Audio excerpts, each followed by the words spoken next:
Most individuals strive to avoid being perceived as cowardly. Typically, we aspire to hold our ground, retain what we possess, and persevere until circumstances improve. For instance, we refuse to give up on our jobs despite a toxic work environment.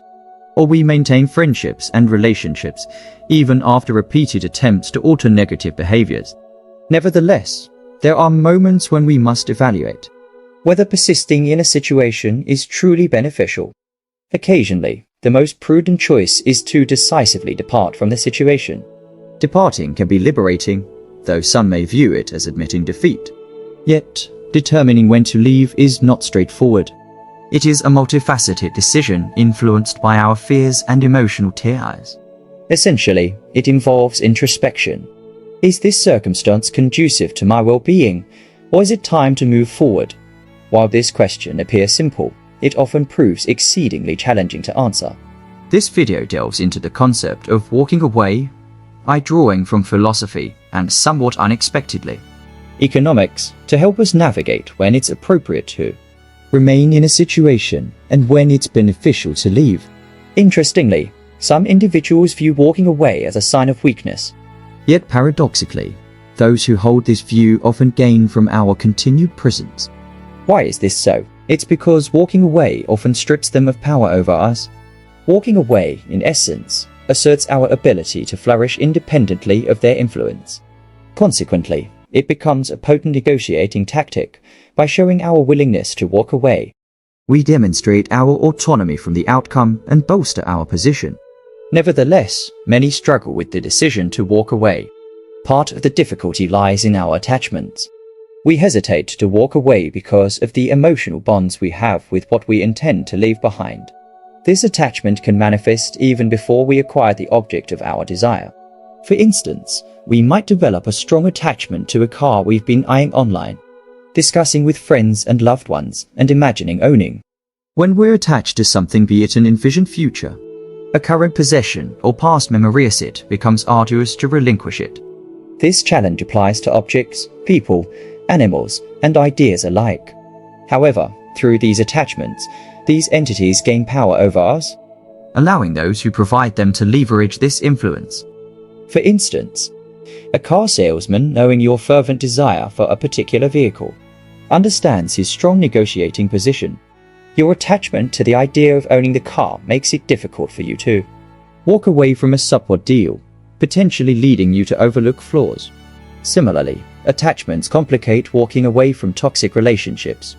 Whether it's a friend, business partner, or spouse mistreating us, our deep emotional ties make it tough to sever connections, as doing so entails not only relieving ourselves of pain, but also separating from someone we're deeply intertwined with.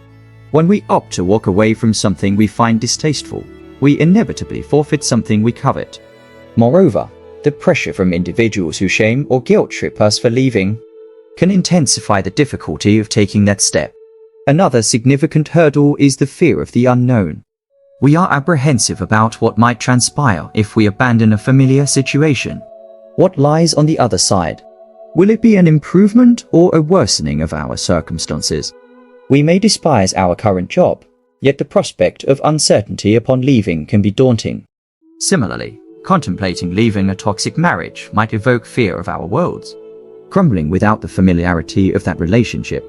This uncertainty about the future often paralyzes us, preventing us from taking a leap of faith. Walking away signifies transitioning from the known and foreseeable into the unfamiliar and unpredictable. So, how do we determine when it's appropriate to walk away? The decision is primarily subjective and intricate, influenced by numerous factors.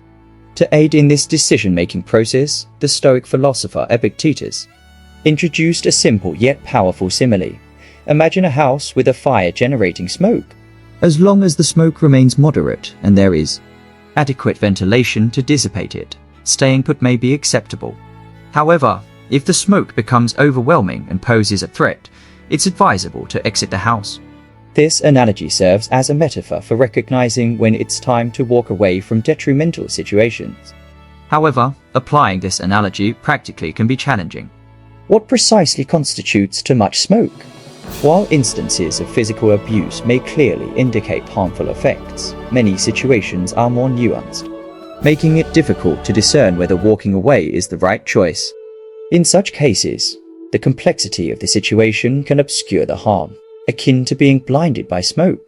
To address this challenge, let's temporarily depart from philosophy and delve into concepts from economics. By expanding on Epictetus' analogy, we can refine our decision-making process in situations where the metaphorical smoke clouds our judgment. The first concept revolves around conducting a cost-benefit analysis, a common practice when evaluating whether to remain in a particular situation, whether it's a job, a relationship, or a living environment.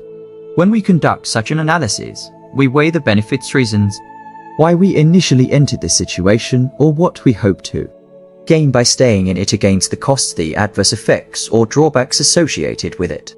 For instance, consider Epictetus' analogy of the house. The benefits of staying in the house might include shelter, storage, a pleasant neighborhood, and convenience.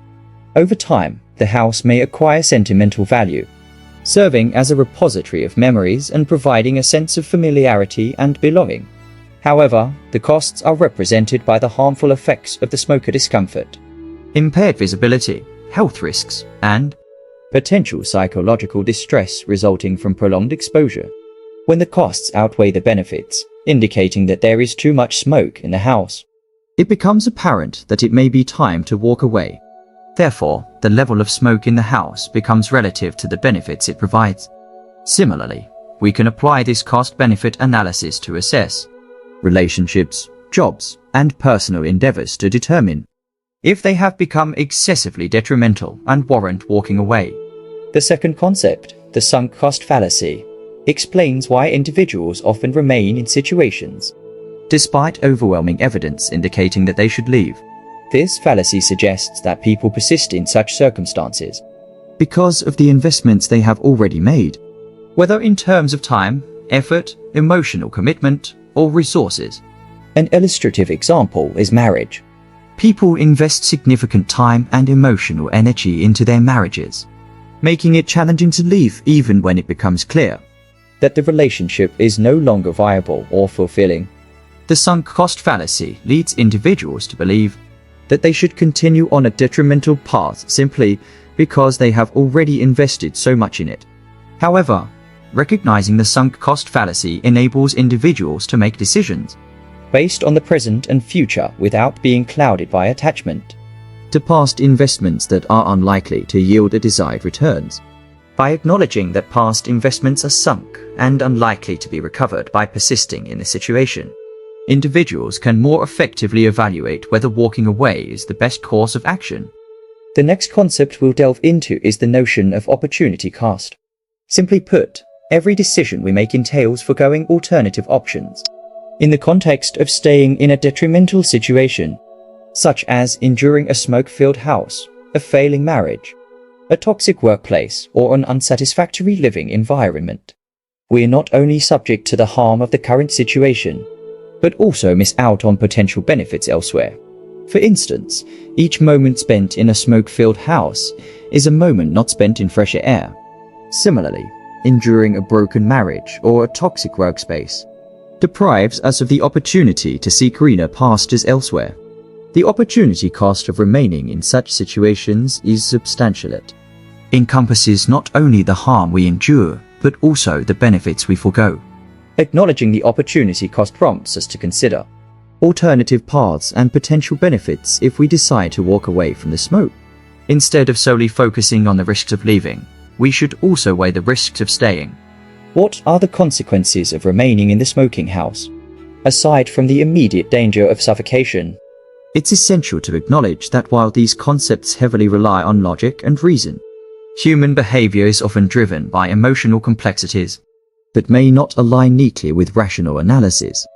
However, despite this complexity, these concepts can still offer valuable insights and guidance. Moving forward, let's further explore the concept of opportunity cost. Within the context of walking away, it prompts us to shift our focus from the immediate situation to the potential opportunities awaiting us outside of it, possibilities we could pursue after cutting our losses.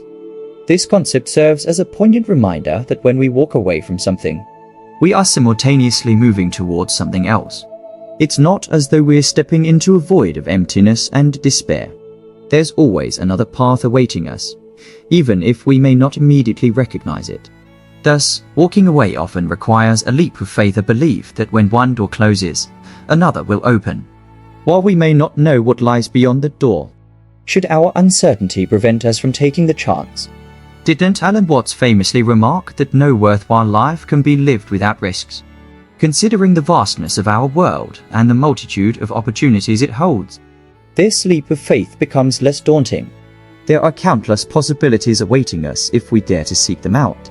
Why should we confine ourselves to a situation filled with suffocating smoke when there are billions of other places offering clean air and fresh starts?